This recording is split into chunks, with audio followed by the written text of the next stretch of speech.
C'est pas un métier, médecin. C'est quoi? Une espèce de malédiction. Quoi de neuf aujourd'hui, docteur? Mes yeux ne verront pas ce qui s'y passe.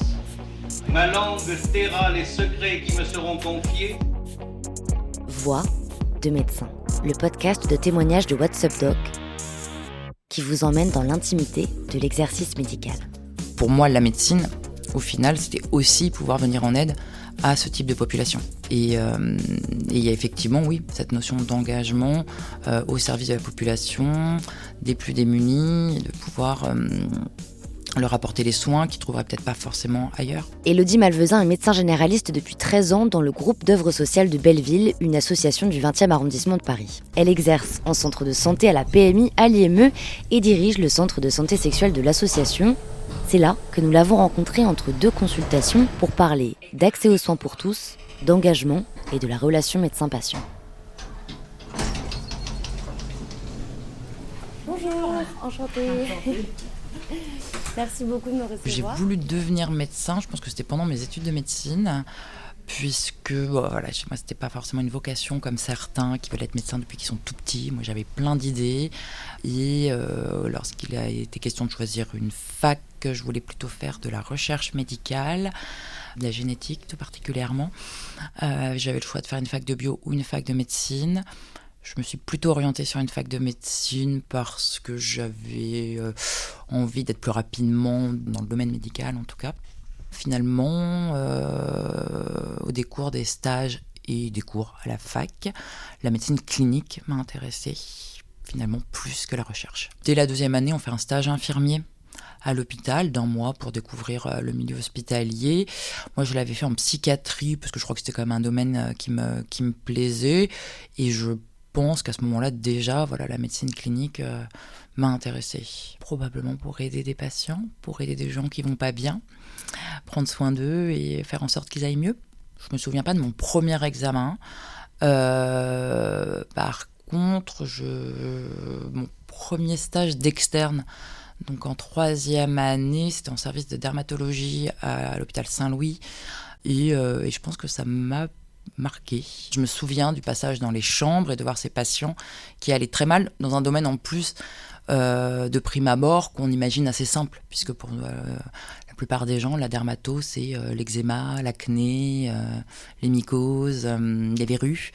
Et là, on était dans des pathologies qui étaient bien plus lourdes et bien plus complexes. On avait un jeune homme qui avait, je de souvenir, 24 ans, qui était atteint d'un mélanome. Mais métastasé, enfin voilà, très avancé, et qui est décédé durant les vacances de Noël. Et c'est quelque chose qui m'avait beaucoup marqué, et pas que moi d'ailleurs, hein, mes co-externes aussi, puisque déjà c'était un jeune qui avait à peu près notre âge, donc l'identification était très forte, et dans un service en plus qui est particulier parce que la vision qu'on se fait de la dermato à la base est est beaucoup plus simpliste et avec pas des enjeux vitaux forcément très importants, alors que là on se retrouvait quand même face à un jeune homme qui venait de mourir, pour qui on n'avait rien pu faire, qui avait notre âge, et c'est vrai que c'est quelque chose qui qui m'avait fortement marqué, qui avait fortement marqué tout le monde d'ailleurs.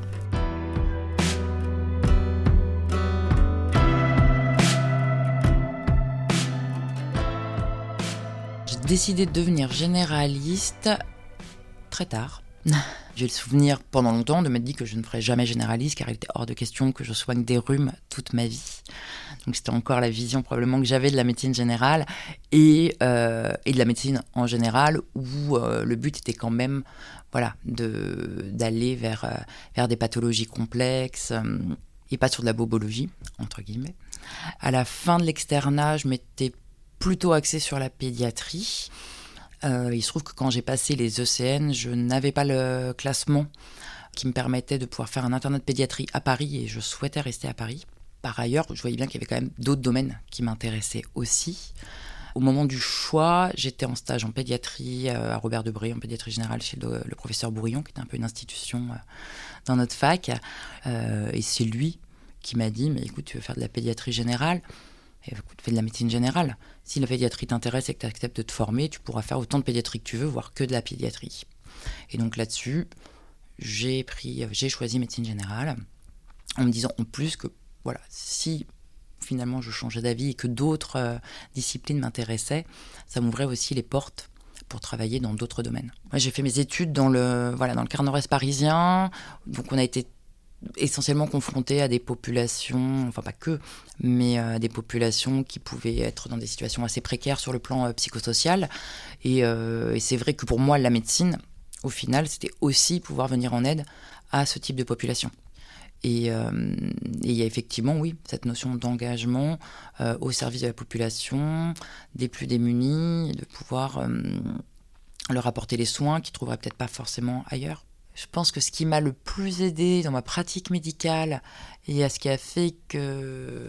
et la façon dont je pratique aujourd'hui, c'était ma thèse, qui était la relation médecin-patient à l'ère de la médicalisation et qui consistait à étudier la vision de la relation médecin-patient par 3 médecins généralistes écrivains. Cette thèse m'a fait aborder la relation médecin-patient et le travail de médecin généraliste vraiment différemment de ce qu'on peut nous enseigner, qui est extrêmement cadré. Je veux dire, quand on passe les ECN, donc le concours de l'internat, c'est des mots-clés qu'on doit mettre.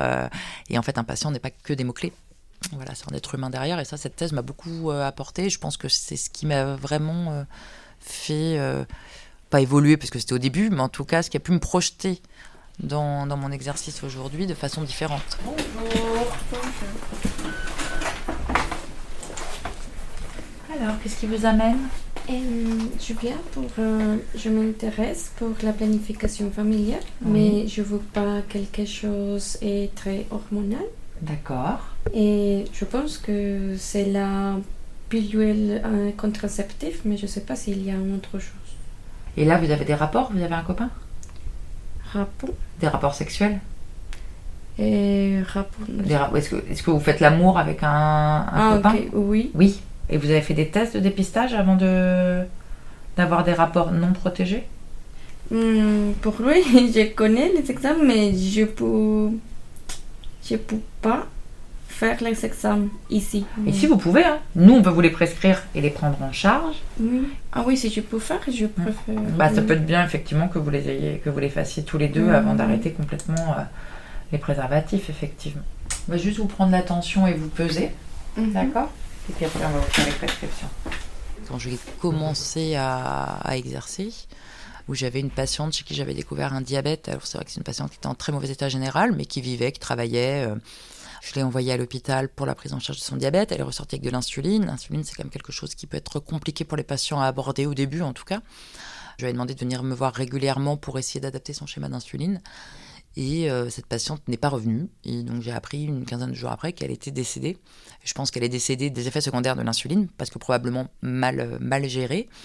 Et ça avait été aussi un gros sentiment, en plus c'était au début de mon exercice, un gros sentiment de ratage. Parce que quelque part, je me suis dit, mais cette patiente, finalement, elle avait son diabète, mais elle tenait debout, elle allait travailler. Je lui ai trouvé son diabète, je le fais soigner et elle meurt 15 jours plus tard, quoi. Donc je pense quand on est plus jeune, et notamment quand on est étudiant et qu'on fait des études de médecine, on a vraiment en tête de soigner, de sauver les gens, envers et contre tout. Avec le temps, je pense qu'on est dans une médecine qui est en tout cas moins paternaliste et qu'on accepte aussi les limites. C'est-à-dire que nous, on donne les moyens aux patients de se prendre en charge et de se soigner. On ne peut pas les forcer, on ne peut pas les obliger. C'est aussi accepter que le patient ne va pas forcément faire ce qu'on lui propose et qu'il est maître de sa santé. Alors on a toujours ce petit sentiment de se dire mais c'est vraiment trop bête. Enfin voilà, s'il avait fait ce que je lui avais proposé, si j'avais réussi à le convaincre, on n'en serait pas là. Mais c'est aussi accepter, oui, les limites de nos possibilités et de la médecine. Donc on a un peu les deux côtés, c'est-à-dire ceux qui veulent pas se soigner, effectivement, et on peut pas faire grand-chose pour eux. Et puis j'avais cet exemple en tout cas qui m'avait pas mal refroidi au début de mon exercice, de cette patiente où j'ai l'impression d'avoir tout bien fait et ça n'avait pas fonctionné non plus. Pour gérer les difficultés qu'on a vis-à-vis de patients, Le plus important, c'est, en tout cas pour moi, c'est de pouvoir échanger avec les collègues, de voir comment ils auraient fait, de voir que finalement ils n'auraient pas fait mieux. Je pense que d'échanger avec ses collègues, c'est vraiment extrêmement important. C'est aussi pour ça que les structures d'exercice collectif, pour moi, je trouve ça beaucoup plus enrichissant que d'exercer seul. Travailler en centre de santé, mais aussi en centre de santé sexuelle ou en PMI, ça permet d'avoir un travail d'équipe de plusieurs professionnels, en plus, ne pas que de médecins, puisque nous, au centre de santé, par exemple, on a des psychologues, en PMI, on a des auxiliaires de puériculture, des puéricultrices, en centre de santé sexuelle, on a des conseillères conjugales et familiales, donc ça permet une approche pluridisciplinaire d'un patient, de ne pas être focalisé sur l'aspect uniquement somatique, ce qui nous revient souvent quand on est médecin, mais de pouvoir prendre en charge le patient dans sa globalité. Nous, on est sur un quartier, effectivement, qui est très mixte en réalité. Les statuts de l'association font qu'on s'adresse aussi à un public qui est plus précaire sur le plan psychosocial. On a pas mal d'hôtels sociaux dans le quartier, avec des familles migrantes et notamment beaucoup de mamans seules avec des enfants qui viennent de divers pays. L'exercice auprès de ces populations demande une certaine adaptabilité, même dans le point de vue et dans la perception de la médecine, parce que ce sont des populations qui arrivent de pays où on n'a pas les mêmes codes culturels et médicaux. Et ça nécessite de les prendre en compte pour pouvoir les soigner correctement. Moi, j'ai fait une formation en clinique transculturelle qui nous permet d'aller interroger l'autre dans sa culture. On peut avoir une approche différente de la douleur, par exemple, dans les populations issues de l'Afrique subsaharienne. De la douleur ou même de certains symptômes où les patients vont pouvoir décrire soit une douleur générale ou une sensation de chaleur, une sensation de corps qui chauffe. Jeune médecin, je m'interrogeais beaucoup sur mais c'est quoi cette histoire de corps qui chauffe, ils ont tous le corps qui chauffe. Et avec le temps, j'ai appris à décrypter ces symptômes qui en plus souvent ne sont pas finalement une traduction de problématiques somatiques, mais souvent plutôt de problématiques psychiques. De mal-être, de syndrome anxio-dépressif ou des choses comme ça. Donc ça, c'est un exemple effectivement assez flagrant et qui a pu me mettre, plus jeune médecin, en difficulté. Enfin, pas en difficulté, mais en tout cas de m'interroger en me disant mais je ne comprends pas, ils viennent tous avec ce même symptôme. Et pour autant, ça correspond à rien, quoi. Okay. Alors, on s'était vu l'an dernier. En mars. Vous pouvez vous asseoir, hein. Donc, je vais vous voir pour un bilan après 1 an de pause du stérilet hormonal. D'accord. On avait posé l'année dernière, c'est ça ? Voilà, en mars. Ouais. On va peut-être vous examiner pour au moins revérifier les fils et tout. Voilà. Hein ? Oui. On va faire ça. D'accord. On va prendre le temps. Je me souviens d'un patient qui n'avait pas une vie très heureuse. Il avait perdu sa femme, il avait fait de la prison parce qu'il avait tué son meilleur ami par accident. Et je le voyais pour la première fois. Il se trouve qu'il avait plein de comorbidités cardiovasculaires vraiment lourdes. Je lui avais indiqué qu'il allait falloir qu'il se soigne parce que sinon ça allait être compliqué. Il était complètement dans le refus de se soigner en m'expliquant que vu sa vie, il avait quand même pas grand-chose à perdre.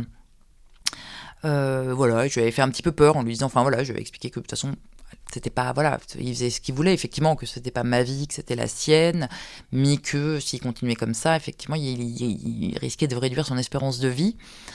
Et il était parti en me disant qu'il s'en fichait. Et finalement, il était revenu me voir 1 mois après, en me disant, finalement, j'ai réfléchi, j'ai peut-être pas envie de mourir tout de suite, je vais peut-être me soigner quand même. Là, on se dit, on trouve l'utilité en se disant que on a pu faire prendre conscience à quelqu'un que la vie avait encore du sens et que c'était bien de prendre soin de soi.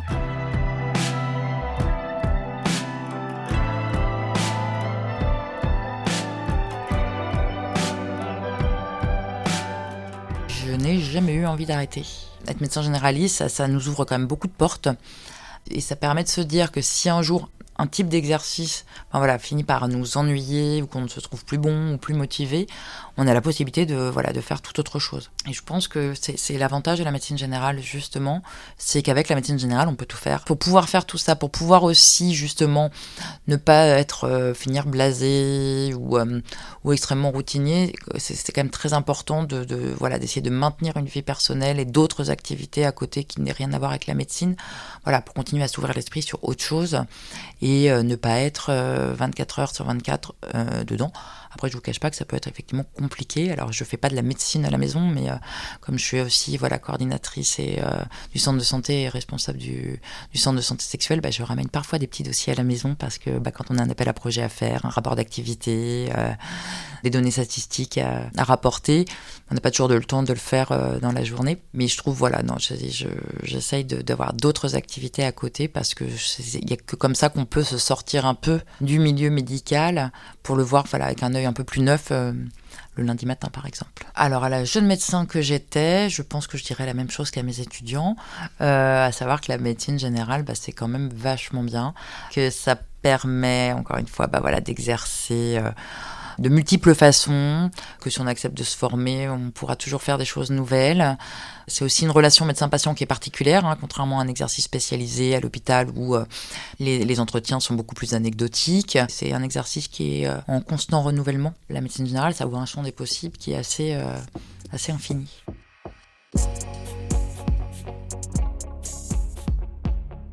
Voix de médecin est un podcast de What's Up Doc disponible une fois par mois partout où vous écoutez des podcasts. Si vous avez aimé l'épisode, partagez-le à vos proches et mettez-nous des étoiles. Le tournage, l'écriture et la réalisation ont été assurés par Margot Kefelec. Le directeur de la publication, c'est Mathieu Durand, la rédactrice en chef Alice Deschenaux et le rédacteur en chef adjoint Luc Angevert. Le générique est composé d'extraits du film Hippocrate réalisé par Thomas Lilti, du dessin animé Bugs Bunny et d'une archive de l'INA. À très vite.